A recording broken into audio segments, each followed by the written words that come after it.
All right. I guess people are online too, so 안녕하세요. My name is Tad Brinkerhoff, and I'm the Assistant Dean for Master's Programs at Tepper School of Business, Carnegie Mellon University. We are in the city of Pittsburgh, Pennsylvania. So we're East Coast. We're not too far from Philadelphia, Washington, D.C., and New York. So we're a smaller town. Well, it's a small city, maybe 3 million people. So you're all looking for MBAs, is that correct? Okay. How many of you are sponsored by your company? Any of you sponsored by your company? No, just on your own? Okay. So about half of our Korean students are sponsored by their company. Half of them go on their own. So, and that's fine either way. So I'm here to answer questions about MBA. I'm here because one of our students, Eugene Lee, she recommended that I come and visit today. So I'm excited to be here. I've been to Korea many times, but I don't speak Korean. So I need to. I lived in Japan for about 4 years, so I would come to Korea often for shopping. Hi, how are you? Great. Welcome. You're fine. You're fine. So the decision to get an MBA is a big decision, and I just want to give some ideas that will help you in your journey, especially as you become a global business leader. Whether you come to Carnegie Mellon or Michigan or Harvard, wherever you decide to go, I hope I can be helpful to you. My own MBA journey, I was a Spanish major in college, Spanish and chemistry, and then I decided I want to work in international business. So I moved to Japan. I lived in Japan for 4 years. I'd also lived in South America for 2 years. And then I decided to take the GMAT. Who's taken the GMAT? Anybody taken the GMAT? It's not fun. It's not a fun test. So I took it 3 times. The last time I took it when I was living in Japan. And then I got my MBA in the United States, and then I worked for corporate America for about 8 years. I worked for Subaru. I also worked for Walmart, and then I worked for a software company that has been acquired now. And then I got the opportunity to work for a university. So I've been working about 23 years for MBA programs. So now I oversee the MBA and all the master's programs at Carnegie Mellon. I love what I do. I love working with the students. I love working with businesses, and I especially like working with international students. I understand what it's like to live in a different country, try and speak a different language, and I admire those of you who are able to do that. So I want to talk a little bit about our program today, what it takes to get in, what we do to help prepare you for our program, and then answer any questions that you have.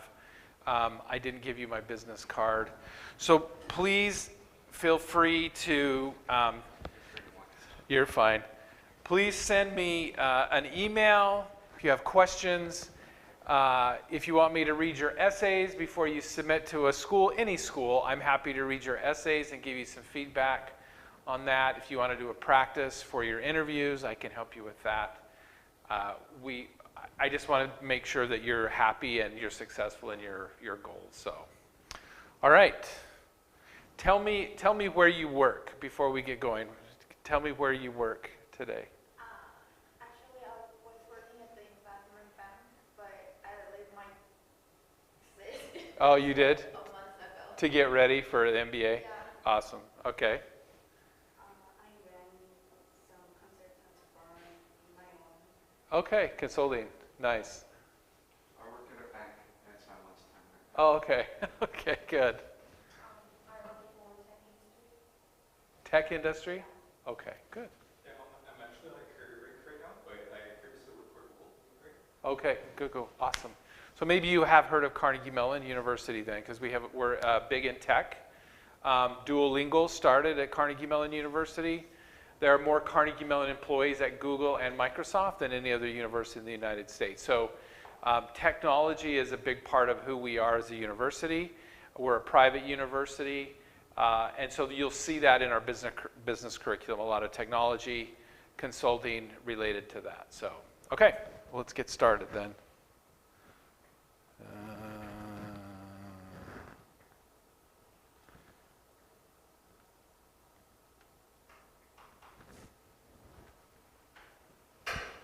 Okay, so our theme at the Carnegie Mellon is the intelligent future.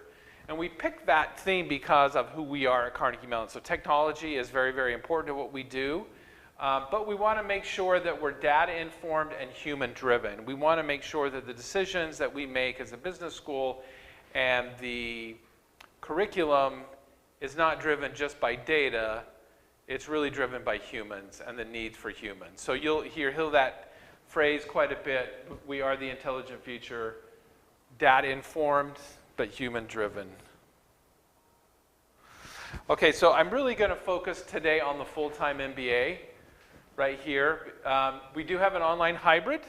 This one's ranked number 1 or number 2 in the United States, but most of our international students will not participate in that. And then we do have an accelerated version. Most of our international students will not do that. So our full-time program is on site in Pittsburgh. It's nearly a 2-year program. You do a summer internship. So we start in August, you go until May. From May until August, then you'll do an internship. Some of our sponsored students will do internships for their company. Others will work for Google, Amazon, any of the big companies. They will do a 12-week project, and it's paid. It's a paid internship. And most people make between $8,000 and $10,000 a month for their internship. So you do have, at Tepper, you will have 3 coaches assigned to you. You'll have a career coach that will work with you on your career goals. You'll have a leadership coach that will work with you on your leadership style and your management style. And then you'll have a communications coach as well. So that communications coach will work with you on presentations, any language challenges, any written assignments. You'll have those 3 coaches assigned to you to help you in every aspect. And it does last about 21 months. Okay? The first year is basic business classes that you'll take. So you'll take accounting and finance and statistics and operations and analytics and AI, all the basic business courses. And then in the second year, after you come back from your internship, you'll be able to take electives, things that you want to focus on. And we have 20 concentrations and about 10 tracks. So if you want to do a specialization in AI, or you want to do a specialization in marketing or healthcare or sustainability, you can do that. And that's led by a faculty member. You'll do a project for a company, a capstone. We call it a capstone project. So you'll do like a consulting project for a company in that area. So that will also add something to your resume. All right. Any questions about that? Okay. I was talking to one of our Korean students last week before I left, and I said, "What have you learned since you've been here?" And he said, "The system here is very different than in Korea. Professors expect engagement. There's a lot of interaction. There's a lot of homework." But he said the learning style is a little different than it is in Korea. It's very interactive, very hands-on, and very experiential. So he's enjoying it, but he said it's a little different than what he's been used to. Okay. So at Tepper, these are our foundations. Analytics, obviously, business fundamentals, and leadership and communication. So this gives you an idea. So the analytics core, you'll take probability and statistics, optimization, and statistical decision making. Then we have the basic business fundamentals of accounting, corporate strategy, economics, finance, operations, marketing, and global economics. And then we have leadership and communication. So managing teams, networks, presentations, communications, and then leadership development. ALC stands for Accelerate Leadership Center. All right. We also have a special program for our international students. It's called the Becky program, or the Business English and Cultural Immersion program. So that's an 8-week program that we offer to our international students. before they come to the regular program. And that's all about business English development. And then we also introduce you to cultural immersion. So we help you with how to use the bus system, how to use the hospital, how to use a pharmacy, how to order food at a restaurant. All those things that are challenging when you come to a new culture and a new environment. So, and that's an 8-week program led by Dr. Kristen Williams. And it's highly successful with our students. It also gives you a chance to get to know international students that will be joining you in the program before you actually start the program. That's in the month of June and July. So, has anybody been to the United States before? Have you all been to the United States? Okay. Anybody been to Europe? Okay. So you've traveled a lot. That's great. Sorry, do most of the students join the Becky system? Becky system, about half of the students will. Yeah. So it's optional. It's not required. It's just an optional thing that students will choose to participate in. This last year, we had 6 weeks of virtual and 2 weeks of in-person as part of the Becky program. We're working with the U.S. government to get the visas so that the students can come earlier so they can start in person.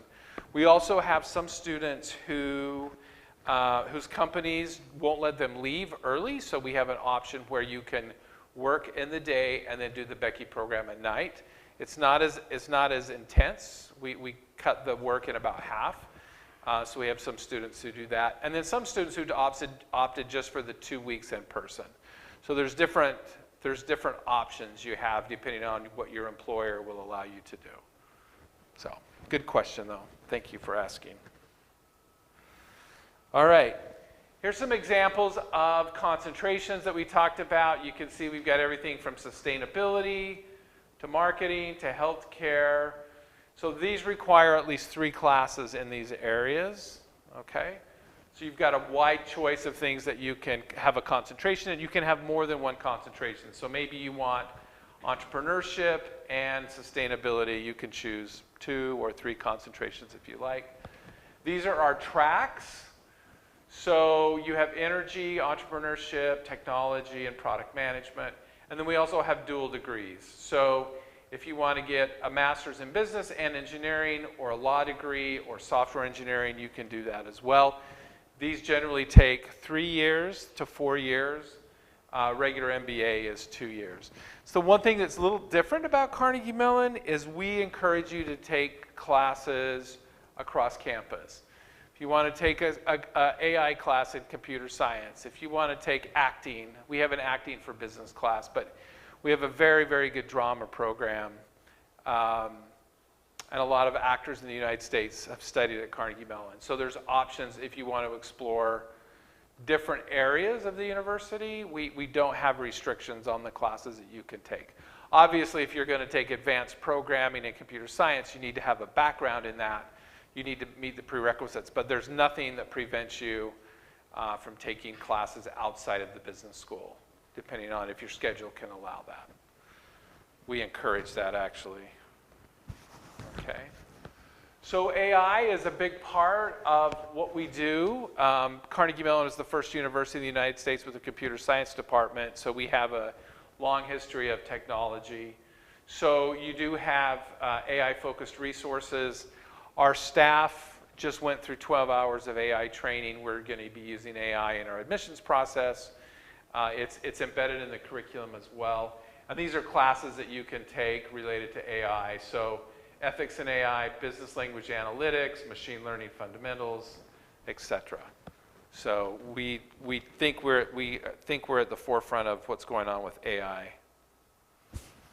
All right, you'll also be involved with experiential learning with Capstone's project. So here's an example of what we've done with our entrepreneurship track students. Have done actually consulting projects with, these are 2 examples of companies. This company was actually started by an MBA student. He's a second year from Costa Rica. And so he's involved in sustainable building, sustainable construction. And this is also a clean energy company that does agriculture, lighting, You can see that. So you'll be doing a lot of consulting projects. We have projects not only in the United States, but we also are doing projects right now in South Korea, actually, South Africa, as well as Chile. Students will travel to those countries, and they will actually do consulting projects for companies in those countries. All right.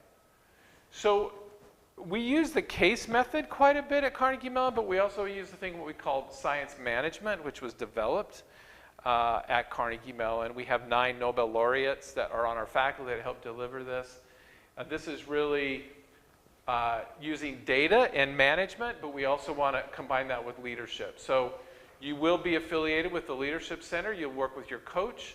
Your coach will work with you on a plan of leadership development. You'll take some assessments, and then you'll have a series of workshops outside the curriculum that will help you become a better leader. Business is not just about making money. It's really about creating change through leadership. And so there is a strong focus on not only technology, but also leadership. We also, for those who are interested in entrepreneurship, we have a very strong entrepreneurship program. We have the Schwartz Center for Entrepreneurship. Many of our students participate in their programs. This is a center that the entire university participates in, but it's located in the business building. So you could, if you had a business idea, you could work with someone, a PhD in computer science, a master's student in engineering, and an undergrad in design, and you could be working on a business cross-disciplinary from all different people from different units. PhD all the way to undergrad if you want to work on your business. Alejandra is from Miami. She was one that started a business after she left. I'd say about 20% of our students actually go into entrepreneurship. Like I said, Duolingo was a business idea that started at Carnegie Mellon, and it grew and grew and grew, and now their headquarters are just across the street from the university. Okay, let's talk about outcomes. So and the MBA is an investment. What do you get out of it when you're done? This gives you some ideas of some numbers. So MCC is our career center. So we'll sponsor over 270 events with companies in a year. 94% of our students will have a job after they graduate, by the time 3 months after they graduate. We're number 2 for our ROI. Our total compensation runs about $192,000 US. We're number 9 in career assessment, and we were just ranked number 9 by Business Week several weeks ago. So we beat MIT by 1 point, so we're happy. We always love to beat MIT. We had over 4,000 coaching sessions one-on-one, and then we do a lot of case competitions. One of our teams just won a national case competition in Washington, D.C. 2 weeks ago.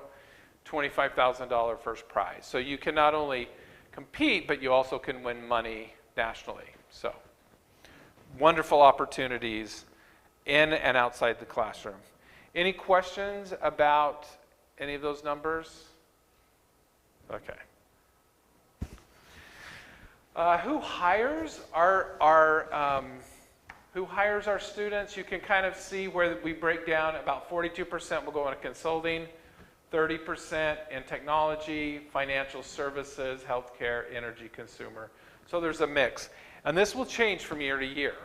So this last year, consulting was down, technology was down, entrepreneurship was up, financial services was up. So that will vary a little bit.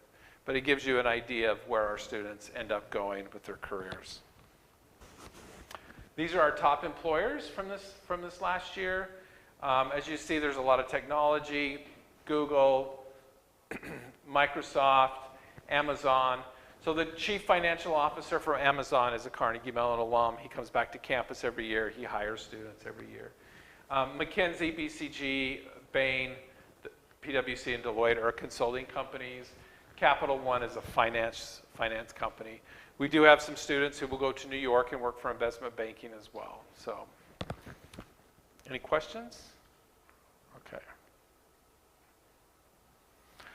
So this just gives you an example. This is a map of Pittsburgh. So we're surrounded by 3 rivers. So there's a river here, and then it creates the Ohio River. So we have actually 450 bridges in Pittsburgh. So we have more bridges than Venice, Italy. So we call ourselves the city of bridges. So this gives you an example of some of the businesses in the area. So we have large healthcare and then a lot of technology. Facebook has an office there. Google, Yelp, Microsoft, they all have offices. Uber does a lot of self-driving car research in Pittsburgh. So it gives you an idea of the environment that we have in Pittsburgh. It's a very vibrant business community. And it's very inexpensive compared to New York or San Francisco. So that's always an advantage. A little bit on the culture. We're not a big program. So we admit about 150 to 200 students every year. So you'll get to know almost all your classmates, if not all of them. Okay?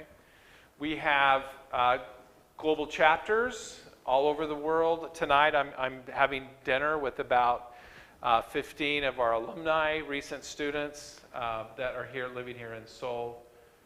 So we have a pretty strong alumni, and this is most programs in our area would have something similar. Michigan, Duke, Virginia will all have something similar. We are located in Pittsburgh, Pennsylvania. So this is a picture of the city.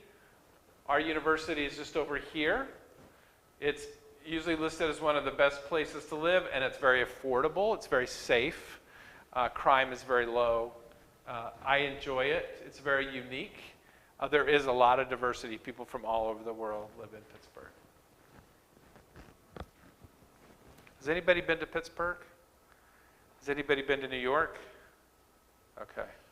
So we're a lot smaller than New York, safer and less expensive, but have some of the same diverse environments that New York might have. Okay. We have a lot of clubs, and students participate in clubs frequently. So TWIB is our Tepper Women in Business Club, and they have a conference every year. They have speakers, they do social activities, they do service projects, and they work with a lot of national organizations. So Forte, these are all national women's organizations in business, and so they're very involved. That gives you an example. We also have Allies for Gender Equity. That's the men's side of the women club. So I think that gives you an example of the clubs that we have. I'm going to skip that. I'm going to skip that. Okay. So if you decide to apply to Tepper, please let me know. I'm happy to help you or make sure you get the resources you need when you finish your application at Tepper. If you do this, chart the path, you don't have to pay an application fee, and we will walk you through the 7 steps to submit the best application that you can. So that's all online right there. So you would just click on full time. You would do the exercises, and you would get an application fee waiver. So to apply for the the program, obviously you need a resume, and this is standard across most programs. A resume, transcripts, and you would need test scores. We accept GMAT, GRE, and EA, which is the executive assessment. And we do have options. So if you have a PhD, or if you have an advanced degree, or if you have excellent grades, you can apply for a test waiver. Okay, we'll look at your undergrad degree. If you have a master's degree, we'll look at that. You'll also need English language proficiency. We are going to ask you to write an essay about diversity and how you value people that maybe think differently than you. We also have you do a video essay. And let me give you one piece of advice on the video essay. We want to ask you to tell us about your career goals. Some students will write it out and they will read it like a robot, like a machine. Please don't do that. You might have notes in front of you, but please talk like you would talk to a friend about what your career goals are. And it's okay if you don't know exactly what you want, but if you have some direction, so you might say, oh, I want to go into investment banking because I have had a career in investment banking, I really enjoy it, or I don't want to go into investment banking because I've done it and I didn't enjoy it and now I want to go into marketing or finance or something else. Tell us what you want to do and why you want to do that. Okay. We will ask you for professional recommendations, mostly from people that you've worked with, hopefully a supervisor in the past. There's an application fee, but you can get that waived by doing the Pathways program. And then we will invite you for an interview. So the interview will be, we'll want to get to know you a little better, what you're looking for in a program, those kinds of things, so that we can make sure Carnegie Mellon's a really good fit. And then we have a really good Korean group of students there. So again, you can email me and I will connect you with any of those students based on their background. I have lunch with the Korean students once a semester, so I know them pretty well. So I'm happy to connect you with any of those students. And you can ask them, like, do you like it? Do you not like it? There's a Korean food or Korean markets. We do have a Seoul market right by the university. So there are a lot of questions you might have. If you have a family, sometimes we have students with children. We cover all of that in our Becky program. So we have representatives from the schools, driver's license, hospitals. We'll cover all of that in the Becky program. But you can also get information from the students that are there. Okay, so we do our applications in rounds. So round 1 is October, due October 1st. Round 2 is January 6th. This is our biggest round. And then we do have a round 3 and a round 4. International students I generally encourage for round 2 because it takes us a few weeks to get your visa. So you apply by January 6th, we let you know by March, and then we start working on your visa. Visa requires some paperwork, and you have to prove your finances, that you have enough finances to complete the program. And then you can come to campus 30 days. You can come to campus around the middle of July, 30 days before orientation begins. Okay.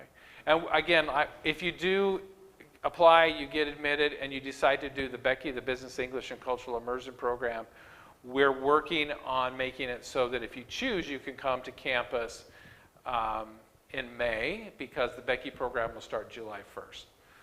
We're still working on the visa issue with that. If not, we'll do online again for 6 weeks, and you can come the middle of July. We'll get you ready. Any questions on that? Okay. This is a picture. This is at orientation. This is in the Tepper building where the students meet. So this is a good group, good students. So again, not a big program. There are about 150 to 170 students from about 30 different countries. So about 35% are international, about 65% are from the United States. Okay. And that's our slideshow. Questions. What questions might you have? Yes, sir. So, from the slides before, how are the interviews conducted? Like, is it by AdComs or the secondary students? It's AdCom, yeah. So professional staff will interview you. I might do a few interviews. And it's really, there's four main questions. Tell us about yourself. So you have a really short introduction. You don't want to make it too long, but you don't want to make it too short either.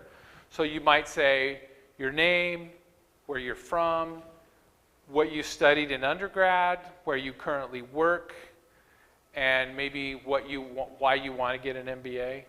And we call that tell me about yourself. And so that's maybe a 2-minute brief overview.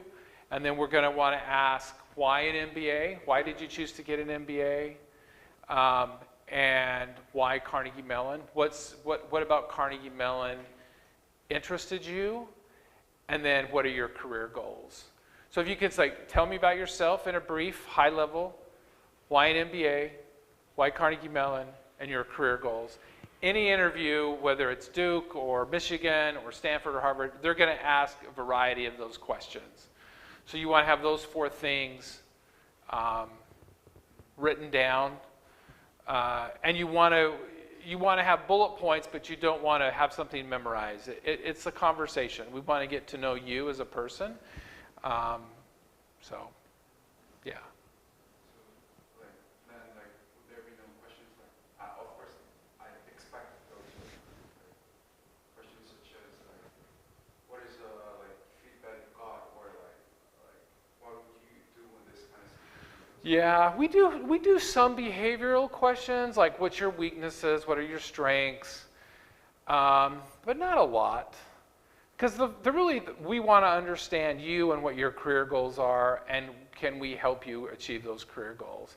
And I'll be very honest with students. Like sometimes I have students say, this is what I want to do, and I'll say, you shouldn't come here. You should go to Wharton, or you should go to Duke. Just based on what I know about other programs, I'm going to be very honest, because I want you to go to the school where you'll be a really good fit. Most of the time, there's an alignment between what we offer, but most of the time we're going to want to get to know you. Behavioral, we might ask a few questions, but it's really focused on why an MBA, why Carnegie Mellon, and what are your career goals. We're very, very focused on your career outcomes. And so that's why we focus on leadership, and we have a coach for you, because we want you to have the career goals. We want you to reach your career goals. So, and if you're sponsored by your company, that's something else. Then we can talk about how can we help you advance in your company when you go back. How can we help you have the right kind of internship that will help you advance in your company? So, what other questions do you have? Yes, sir. Yeah, that was just looking at this sheet. And so for the shorter MBA programs, the 12 months and 16 months programs, would students studying under those programs get the same type of recruitment support as the 2-year? Yeah, you'll have the same.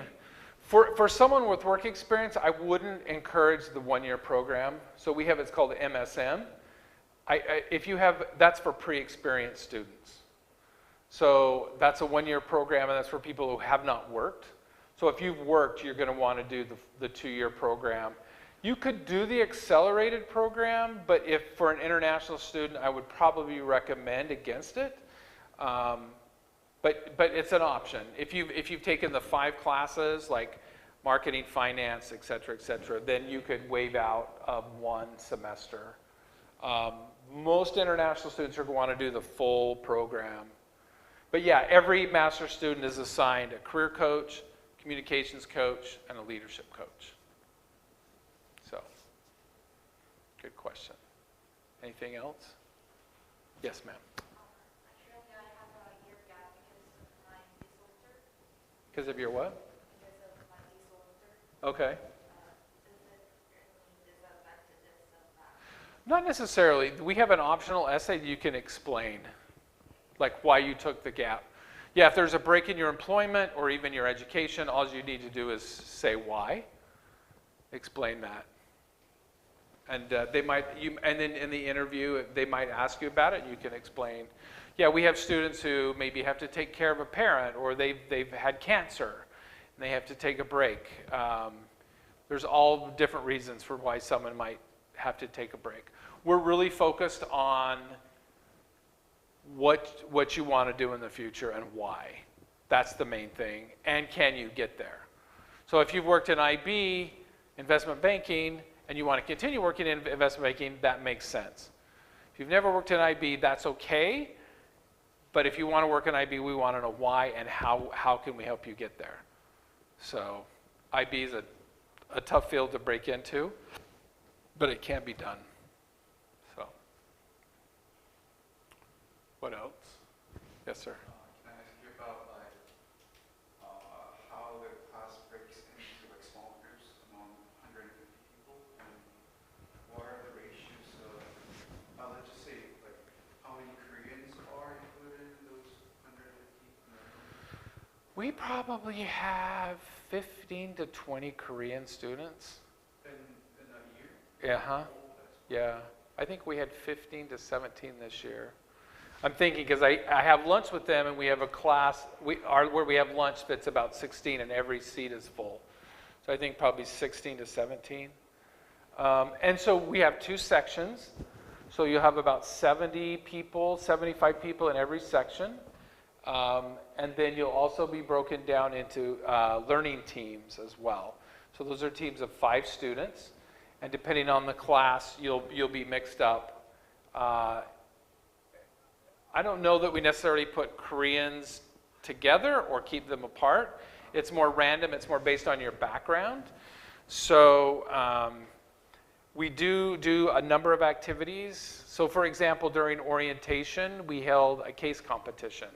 So we had Home Depot, which is a large retailer in the United States. Their CEO is a Carnegie Mellon alum. So they gave us a problem, and we put all the students into learning teams and mixed them up. And so they worked together to solve a business problem. They presented it to people from the company, and then the winners got a little bit of money. So that's an activity of where you'll be in your groups. We do a lot. I mean, we have clubs.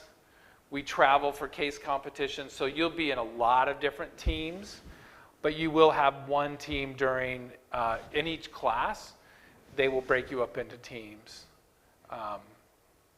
So a lot of individual connections will be made that way. And we do have in the building, we have all our classrooms. There's a part of the building that is just allocated just to the master students. And so you have to have a key to get into that section. So all the master students have classrooms, social areas, study areas, all in the same area. So you'll eat together, you'll have class together, you'll have small breakout sessions together in one area of the building that's just for the master students. So it's highly, highly interactive. Not a large program. So you'll get to know every student very well by the end of the program. So, and every MBA program is different in size. So if you go to like a Michigan, they have like 400 in a class. A Wharton would have like 800, which is great. I mean, they have sections in those groups, but you won't get to meet everybody. At Carnegie Mellon, it'll be a much more personalized. I'll know pretty much every student by name. So, yes, ma'am. You mentioned that some people should go to other schools. So how do you think that what type of person should or fits for Carnegie Mellon? So Carnegie Mellon's very analytical, very quantitative. So about half of our students are engineers. It doesn't mean it doesn't mean you have to be an engineer to come to Carnegie Mellon. It just means it's going to be academically rigorous. And so we have, if you're not an engineer, that's okay. But if you want to develop your quantitative skills, we're going to help you with that. We're also a smaller program. So if you want a bigger program like in New York, and maybe you want a bigger city, sometimes that makes a difference.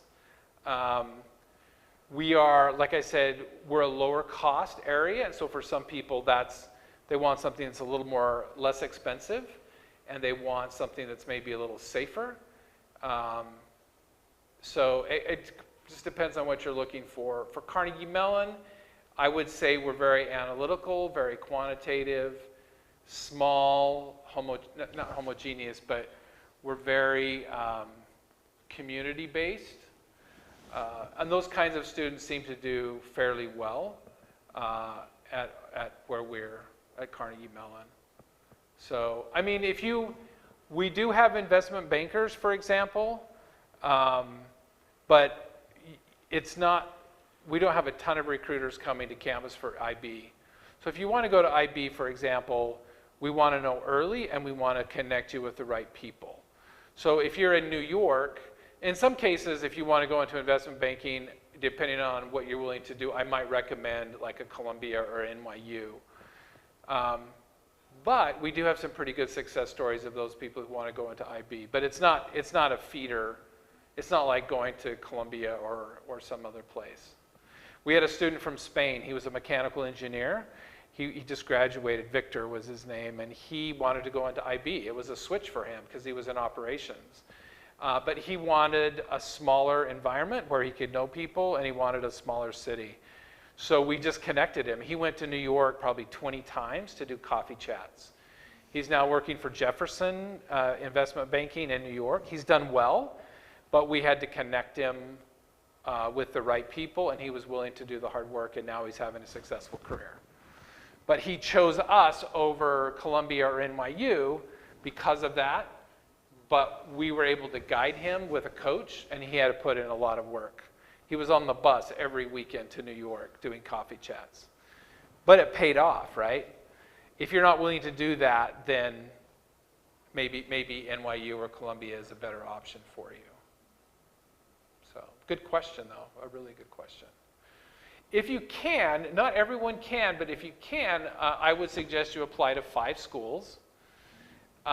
If you can visit those schools, it's really helpful. You get a sense for the environment, you get a sense for the culture. Is it competitive? I don't think we're a competitive program. We have very intelligent, very driven students, but I think everybody wants to help. Other schools are maybe more competitive. Maybe they're competing for the grades. That's not Carnegie Mellon, just because we're smaller. But if you can afford it, it's helpful, I think, to go visit the campuses. And you'll get a quick feel for, is this a good fit for you? So, yes. Oh, go ahead. May I ask about what's the program in sustainability course? So we have a track in sustainability. Chris Telmer is our professor who oversees sustainability. So you will do a capstone course, meaning you will do a consulting project with a company in sustainability, and then you'll take 6 different courses in sustainability. And then there's a club in sustainability. We're also a member of Climate Cap. We send students to a conference every year with other MBA students related to Climate Cap.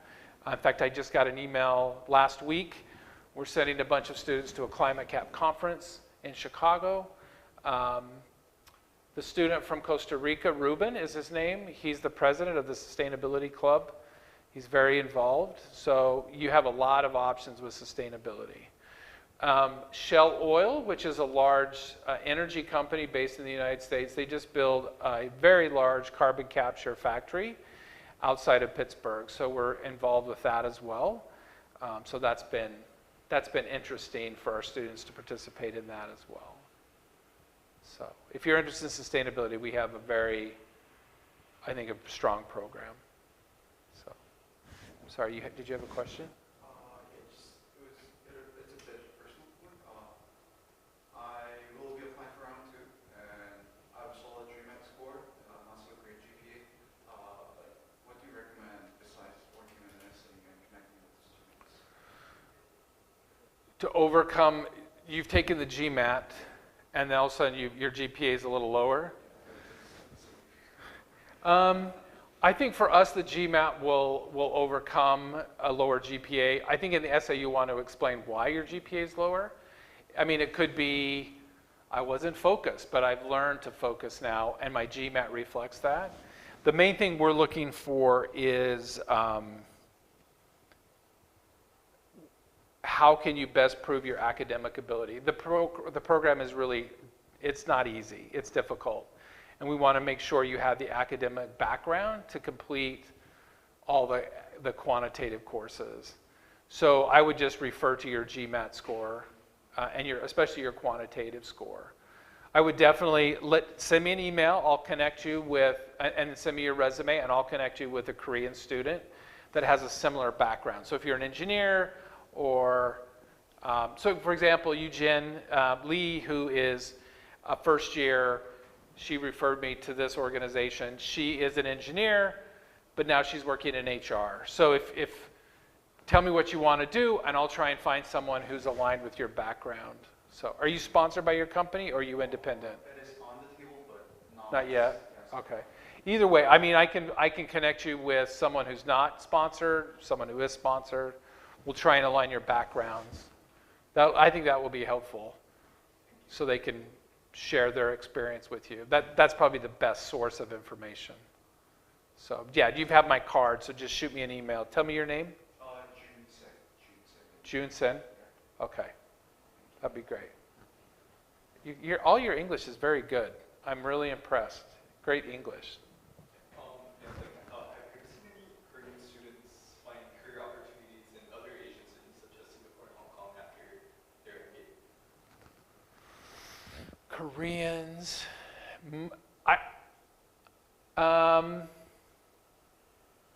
I'm not recalling any right now. I know some will stay in the U.S. I know we have some Indian students that are now working in Seoul. They're coming to dinner tonight. They're working for Samsung Global Strategy.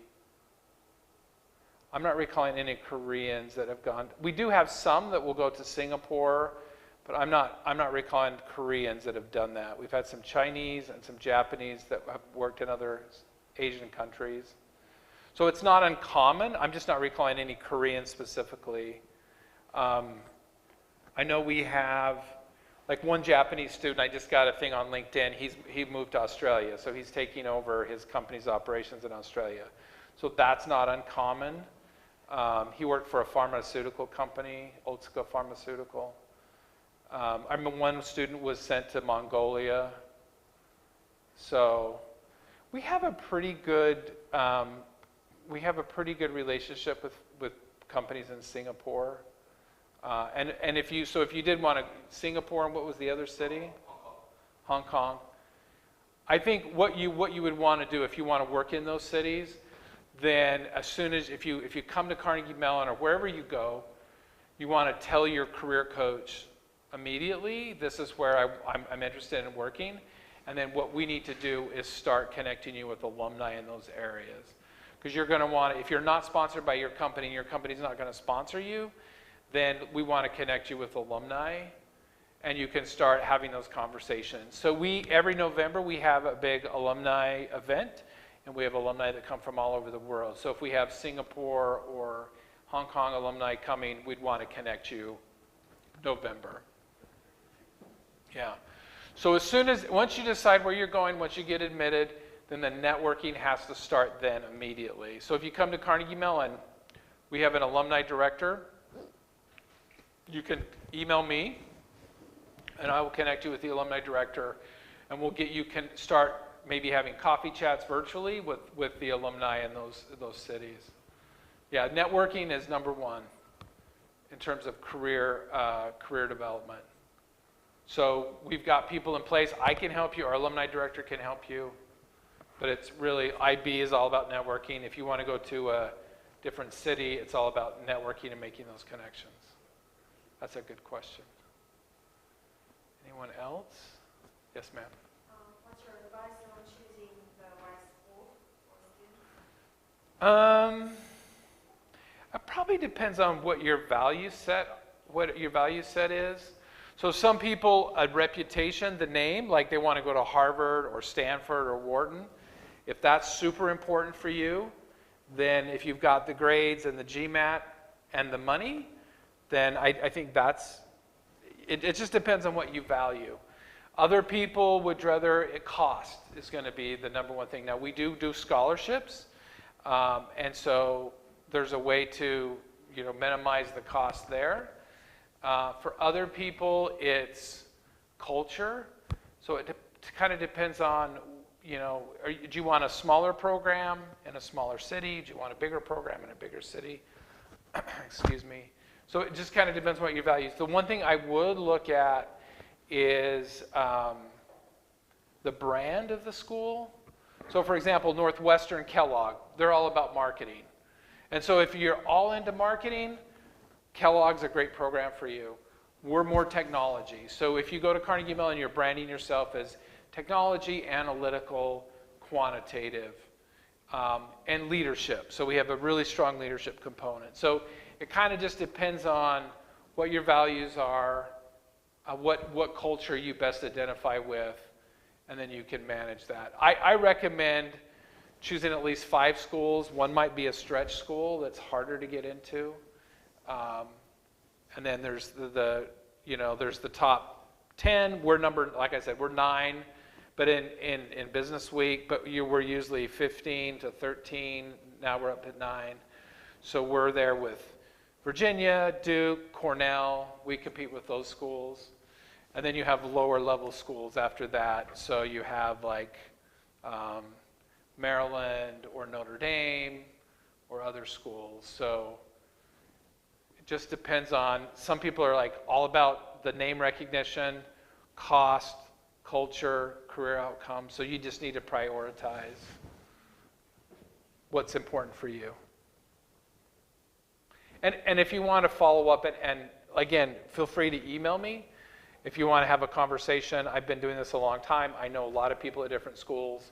I'm happy to connect you at other schools if you want to have that conversation. You also might want to go on LinkedIn.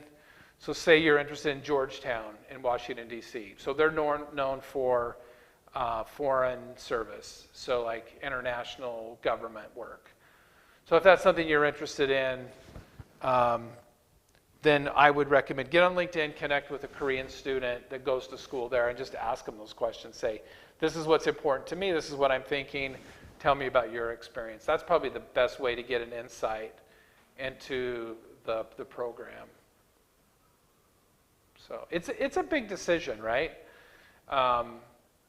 You'll have that brand for the rest of your life, once you go to a school. It's kind of associated with your personal brand. So. But I will tell you, as someone who's lived overseas 6 years of my life in different areas, I think it's a wonderful experience, and it's a great opportunity to grow personally. It will stretch you. You'll definitely be out of your comfort zone, but I think from a career that's going to last 30 to 40 years, I think you're doing the right thing. It's a good investment in you, and I think it will open some incredible doors for you wherever you go. It won't be easy though, but that's where you grow the most, right? Is when you're pushed. So, any other questions? Okay. You've been fantastic. Thank you for asking good questions, and thank you for being here in the middle of the day. I'm sorry we couldn't do this on a weekend. I'm going to Japan, and then I'm going to Indonesia, and then I'm going to Thailand. So. I'm here just for a few days. But it was great to meet you. You have my business card. Please, if you want to talk to any of our Korean students, send me your resume or connect with me on LinkedIn. And I'm happy to connect you with a student that's aligned with your background. If you would like me to read your essays, I'm happy to do that and give you some direction on where you need to go. So, okay. And you got to get back to work, don't you? You're on your lunch break. Okay. If you want to stay and ask any questions one-on-one, I'm happy to stay and help with that. So thank you for being here. All right. We'll see you soon.